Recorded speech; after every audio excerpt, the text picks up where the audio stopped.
In 1889, John Joseph Krakowski was born to Adam and Julia Krakowski, in Wolleck, Austria. In 1908, at the age of 19, John Krakowski left Austria and immigrated to North America. His first landfall was St. John's, Newfoundland. From St. John's, he took a schooner to Fairfax, Nova Scotia. There, he boarded the Grand Trunk Railroad, and headed west 2,100 miles across Canada. His trip ended in Port Huron, Michigan, where he entered the United States on December 23. When he crossed the border, he declared his final destination was Cleveland, Ohio. Cities like Cleveland with ethnic neighborhoods drew new immigrants by offering them native language merchants and friendly assistance. John eventually settled on the east side of Cleveland, where he met Frances Stanowica. In 1915, John and Frances were married. The following year, John became a naturalized citizen. When John was first married, he worked at the Cleveland Hardware Company as a stockkeeper. John and Frances had 3 children: Joseph, Edmund, and Felina, better known as Phyllis. John decided to start a business and left the hardware company. The family opened a butcher shop on East 65th. It was a 2-story building and the family lived above the butcher shop. It was a family operation, and the business thrived.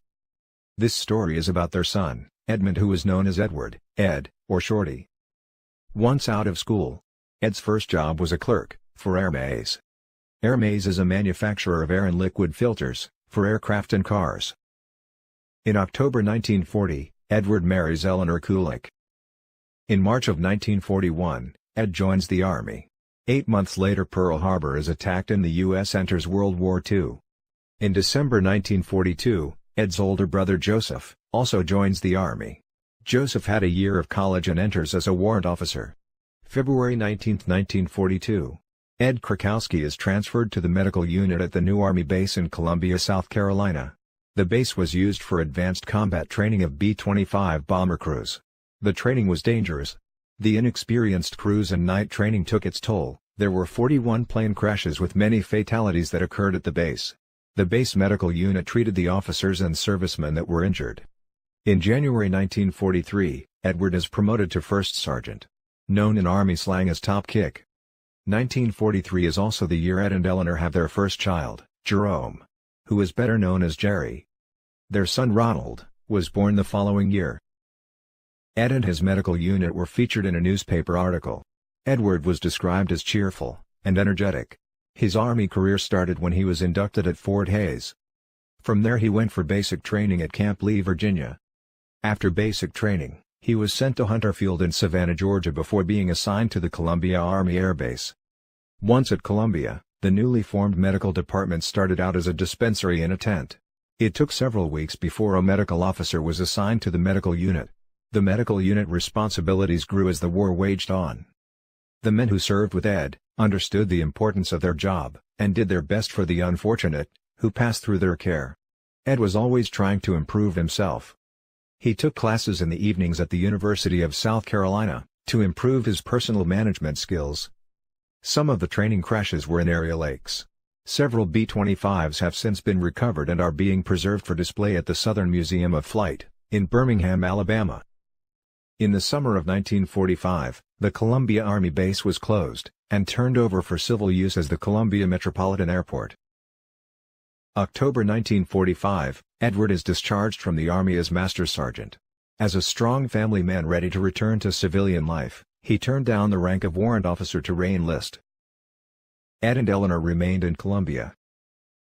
He wanted to go into business, like his father. Ed and Eleanor opened a small diner in Columbia. In 1948, Ed and Eleanor had their third son, Thomas. All 3 sons, Jerome, Ronald, and Thomas, shared their father's middle name of Victor. All of Ed's sons served in the Army during the Vietnam War. Jerry was in the reserves from 1968 to 1974. Ron served as a lieutenant from 1967 to 1970.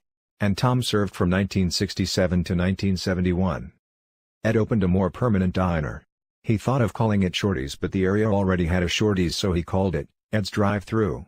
One of the sweet treats he offered was a 21-inch banana split, featuring Bebop's ice cream. In 1949, Ed and Eleanor welcomed their 4th child, and first daughter, Marilyn.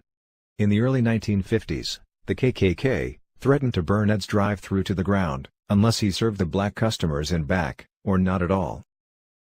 Ed and Eleanor decided to move the family back to Ohio and settled in Bedford. In 1952, the fifth and last child, Kathleen Frances, is born in Bedford. After the move, Ed worked for Star Bakery in Cleveland. Later, Star Bakery was bought out by Huff Bakeries. The Star Bakery emblem still remains on the old Huff building. In 1956, the Krakowski family moved to Twinsburg into the former Walsh property on Route 82. Ed got a job in Cleveland with Salem Potato Chips. After moving to Twinsburg, Ed and Eleanor became friends with Al Plata. Ed and Al went to school together in Cleveland. Both Ed and Eleanor worked at the Lake Plata concession stand. Their two older sons, Jerry and Ronald, also worked at Lake Plata, doing cleanup around the lake. Their younger brother Tom often tagged along to collect pop bottles for the 2-cent deposit. In 1960, the Krakowskis decided to go back into the drive-in business. In June, the family requested rezoning their residential property from R2 to B1 business. The request was denied. Eleanor appealed, and was turned down in 1961. Finally, in April 1962, the Twinsburg Board of Appeals approved the rezoning request for construction of a drive-in on Route 82. Al Plata helped Ed and Eleanor plan the new drive-in. Besides raising 5 children, Eleanor also worked. She was a telephone operator for the construction company that built the Chrysler stamping plant, a licensed barber, a cosmetologist, and a realtor. When the new building was completed, it was called Shorty's Drive-In. Once the drive-in was in operation, Eleanor managed Shorty's during the day, and Ed would come home after his day job and manage it at night, and on weekends. Once the Krakowski children were old enough, the entire family was involved. Shorty loved the drive-in business, and the people he met. Left to right, first is Bernie Wyben from Northfield. Bernie maintained and repaired the equipment at Shorty's. Next, is Ron, Ed's middle son. Then Ed's youngest son, Tom. And on the end is Ed Krakowski. Kathy Krakowski. Roseanne of Northfield on the left, and Marilyn Krakowski on the right. On the day before Labor Day in 1972, Shorty had a heart attack. He was taken to Bedford Hospital where he passed away at the age of 52. He was survived by his wife Eleanor, his 5 children, Jerry, Ron, Tom, Marilyn, and Kathy, 2 grandchildren, and his brother Joseph, and sister Phyllis. Eleanor continued to run the drive-in without Shorty. But in 1974, Eleanor decided to sell. The new owner added batting cages and expanded the drive-in. But it just wasn't the same without Shorty and Eleanor, and popularity dropped off. Shorty's went out of business and was sold for redevelopment. Eleanor moved to Aurora. She went back to school and became a licensed practical nurse. She worked as a nurse until she retired. Ownership of the property changed hands several more times. Proposals to redevelop the property were made, but failed to get the city's approval. One proposal was a new restaurant called Chicken Cuisine. The proposal failed to get a conditional use permit from the city. The second proposal was an RV center with an 18,000 square foot building, and parking for 100 campers. The city didn't feel it was appropriate for the industrial zoning and turned it down. The third proposal was by Nick Dimitroff of Hudson, who proposed a 25,000 square foot furniture store and a 15,000 square foot warehouse. Again, the city didn't feel it fit the I-2 zoning and turned it down.